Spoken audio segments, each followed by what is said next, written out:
Pension जैसे एकमात्र issue पर पूरा देश के लोग सड़कों पर आज आक्रोश मार्च निकाल रहे हैं। 20 साल का अगर झंडा और डंडा उखड़ सकता है तो यूपीएस भी उखड़ेगा। और अभी महाराष्ट्र और हरियाणा का चुनाव का परिणाम आने दीजिए, ये भी बदलेगा कि एनपीएस रद्द हो, जो ऊट पटांग पेंशन योजना यूपीएस लाए हैं वो रद्द हो और हमारी हूबहू पुरानी पेंशन लागू हो। सरकार सीरियस अगर न लेती तो एनपीएस का ही ढिढोरा पीटती, क्योंकि सरकार सिर्फ और सिर्फ वोट की चोट से डरती है और हम लोग उसी सूत्र को पकड़ लिए हैं।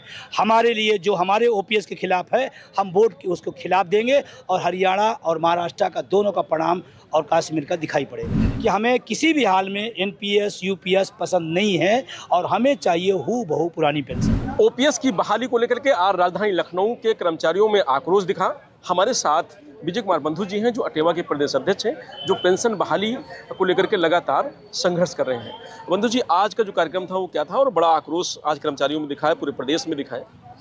देखिए, आज का जो आह्वान था एनएमओपीएस और अटेवा के संयुक्त प्रयास से पूरे देश में ये अद्भुत कार्यक्रम इसलिए है कि पहली बार किसी मुद्दे को लेकर पूरे देश के प्रत्येक जिला मुख्यालय पर, जिले में हुआ होगा, मंडल में हुआ होगा, प्रदेश में हुआ होगा, लेकिन कन्याकुमारी से कश्मीर तक हुआ, ये अपने आप में अद्भुत बात है।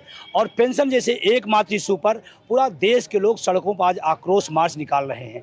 उनका बस एक ही बात के है कि एनपीएस रद्द हो, जो ऊट पटांग पेंशन योजना यूपीएस लाए हैं वो रद्द हो और हमारी हूबहू पुरानी पेंशन लागू हो। इसी बात के लिए आज सड़कों पर आक्रोश हुआ। और आप भी यहाँ कवर करते हैं, काफ़ी समय से कवर करते हैं। लखनऊ के सड़कों में जो आज जुहूम दिखा है, शायद लखनऊ के अगर ज़िले की हम बात करें तो बहुत दिनों बाद इस तरह का रेला लोगों के सामने सड़कों पर आया है। देखिए, पेंशन हमेशा सेना कर्मचारियों के मन में रहता है कि ओपीएस लागू कब होगा। लेकिन नई पेंशन स्कीम यूपीएससी पर फूट कर्मचारी संगठनों को गुस्सा बोले ये मंजूर नहीं, ओपीएस के लिए होगा आंदोलन। देखिए, लंबे समय तक पुरानी पेंशन बहाली के लिए राष्ट्रीय व्यापारी आंदोलन चलाने वाले national mission for old pension scheme Bharat के राष्ट्रीय अध्यक्ष डॉक्टर मंजीत सिंह पटेल कहते हैं कि सरकार ने यूपीएससी लाकर कर्मचारियों के साथ छल किया है। देखिए, आपको बता दें कि unified pension scheme PM Modi ने राष्ट्रीय विकास के लिए अहम फैसला बताया। जानिए किसने क्या कहा।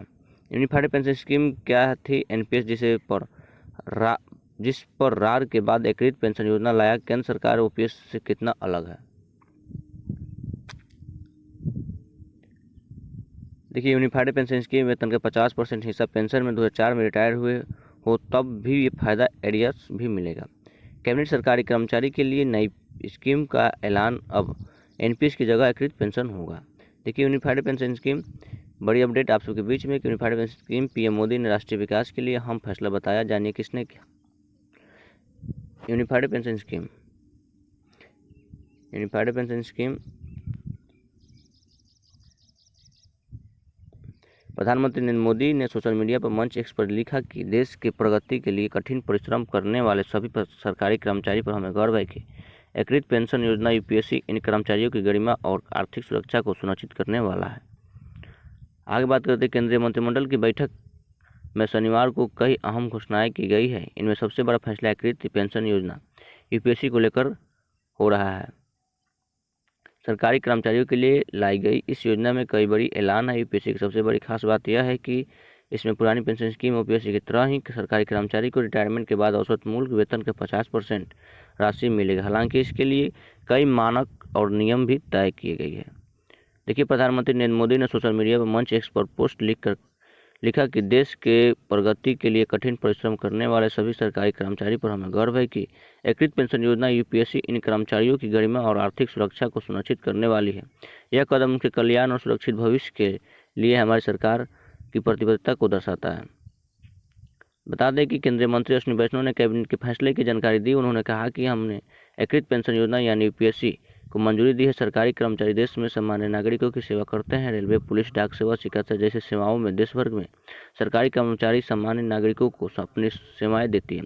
इससे समाज की एक व्यवस्था चलती है। सरकारी कर्मचारियों को समाज में महत्वपूर्ण स्थान है। सरकारी कर्मचारियों को सामाजिक सुरक्षा से जुड़े मुद्दे समय समय पर उठते आए हैं और उस पर अच्छे निर्णय भी लिए गए हैं। आगे बात करते हैं कि वीडियो कैसा लगा, आप सब बताइएगा। खबर में दी गई जानकारी अगर सूचना में अस्पष्ट है तो प्लीज़ चैनल को सब्सक्राइब जरूर कीजिएगा और वॉच कीजिए, लोगों के पास शेयर कीजिए।